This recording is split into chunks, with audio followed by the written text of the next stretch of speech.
Kameron Prescott is a 6-year-old boy who was shot last week during a deputy shootout. Now, this is a picture here of Kameron, and he is most likely the youngest victim of a police shooting in 2017. But he's a very adorable 6-year-old boy who was tragically shot last week. Now, the shooting took place in Schertz, Texas. Now, the sheriff, Javier Salazar, said that a deputy was responding to a call about a stolen vehicle when he found the suspect, a woman named Amanda Jones, who was wanted on 2 felony warrants. He said the woman appeared to be armed and threatened to shoot the deputy before she fled. All right, so now hours later, she made her way back to a mobile home park. She forced her way into one of the homes. It was Kameron's home, and he was inside with his grandfather and a girl. Now, apparently during the time that she was in the mobile home, she threatened to steal their car.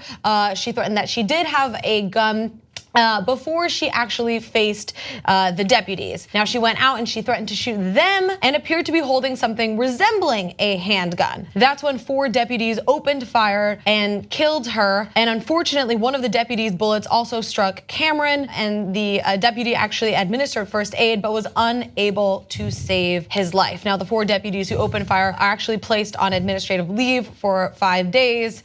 And this is just a tragic and horrendous story that Kameron was caught up in this. Now, there has been no handgun that was found on site. There was a pipe that was found that resembled, I guess is what they're saying, resembled the handgun during the shooting. But nonetheless, this is just a horrendous tragedy. One part of the story says, as of Friday, officials had not recovered a weapon. Right. I got news for you, they're not gonna recover one. Right. Believe me, they looked for one right away after they shot and killed not only her, but the kid. Trying to find that weapon would have been their #1 priority. So there was no weapon. So look, the result of this is as horrific as it gets. What led up to it is not as horrific as some other stories we've seen, but that is as low a bar as you could possibly have. So then you got people being shot in the back, you got people crawling on their knees, being shot in hotel hallways, etc. In this case, she at least said she had a weapon a couple of times. Now, the first time she said she had a weapon, she didn't, and she never fired it. This time they never saw a weapon, she at least said it. But most importantly though, we used to have training in America where cops were really careful. Freeze, you're under arrest, put your hands up, etc. right? And part of the reason some jurisdictions have stopped high-speed chases is because it endangers innocent civilians. Guess what also endangers innocent civilians? A shootout right in the middle of a residential area. Now, if you cared about the community more and you taught the police to care about the community more, they would take a little bit higher percentage chance to make sure that their bullets didn't go into other people's homes. If you teach them that their life is the most important thing there is and the community's life is a much lower priority, well, it might or might not be a gun, let's just do a hail of bullets and see what happens. Well, a hail of bullets in this case killed someone with no weapon and a 6-year-old boy. That's why we tell you, do police training where we prioritize the community. And by that, I mean all of our communities, as opposed to at all costs, just protect yourself.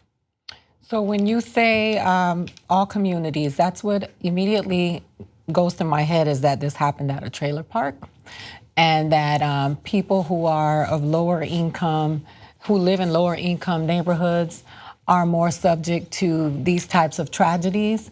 And I grew up in one of those neighborhoods, and I know that when the police comes through, you get flat, that's what they say, get on the floor until it passes because you can catch a bullet. But I do think that in this day, when all of the things that are happening and the police constantly stays under fire because of, we keep attacking the police, and I'm not talking about you, but I'm saying when it comes to a lot of the issues with race, but it's a systemic issue, right? And the police just happens to be, they happen to be the guys executing I get really pissed off. Okay, so the cops are doing their dirt, but because the system is in place, they continue to do their dirt, but the system is working against us. And these cops who don't make a lot of money, are not being properly trained, are going out into these neighborhoods that they don't feel comfortable in, and people die. So I am not anti-police, but I am pro-police what's the word, Cenk? I want the police to get better. Accountability. Well, yeah, accountability, and I think you make a really good point, right? No, I don't think, I mean, of course there's some people that are anti-police, but I don't think what we're saying here is anti-police, right? I think what we're saying here is that we want the police force to be better trained, and the police force should be on board with that as well. They shouldn't be put in a situation where 4 deputies are firing at one woman who doesn't even have a gun. You know what I mean? Of course there's gonna be a stray bullet that can cause damage. So that's one issue that I think that should have been addressed prior to this sort of tragedy. I think another issue is we need to start being able to recognize guns. You know what I mean? There's so many of these situations where police, assume something is a gun and it's a cigarette pack or it's a hair comb or whatever it may be. This woman was holding a pipe, and I understand that safety comes first and sometimes you're not able to tell what it is, but if she's brandishing a pipe, you should be able to see that that's not a handgun with the way that she's holding it and other sort of mechanisms that come into play. I think the third issue here is their shooting accuracy. You know what I mean? If they're shooting at one woman at a specific target, how was there a stray bullet? How was there a stray bullet that ricocheted and went into the mobile home? I mean, and we say that the argument for open carry and for having more guns is like, oh, if there's like a bad guy, we'll be able to stop him with our gun. We'll be able to. No, even the trained officials in our country cannot even hit at one target. Yeah, look, it's there.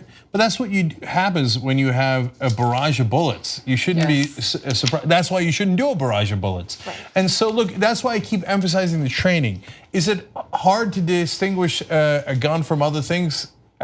I guess, I get it. So, but that's not to me, that's not the issue. I think what the issue is, if you haven't seen a gun, don't shoot, is what I would tell them. Yeah. But that is not what they're being told.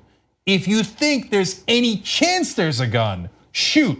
I mean, the guy in the hallway, the 26-year-old white guy who was killed in the hallway that was begging for his life. Yeah. He was in shorts and a t-shirt. A rifle had been reported. Turned out it wasn't really a rifle, but there was no rifle, there was no gun. And he went to pull up his shorts as he was crawling on the ground, and they shot him anyway. And in this case, there's no gun. Afterwards, they're like, there was some brown object somewhere nearby.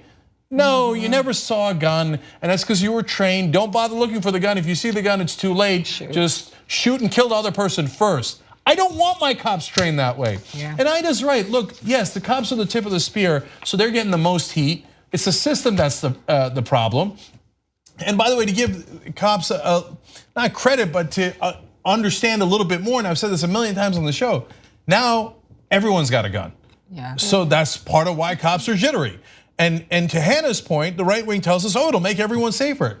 Do we look safer? No, all the cops are on razor's edge because they think, and rightfully so, that almost every American has a gun. So they're like, oh, I'm not taking any chances. I'm just gonna kill people.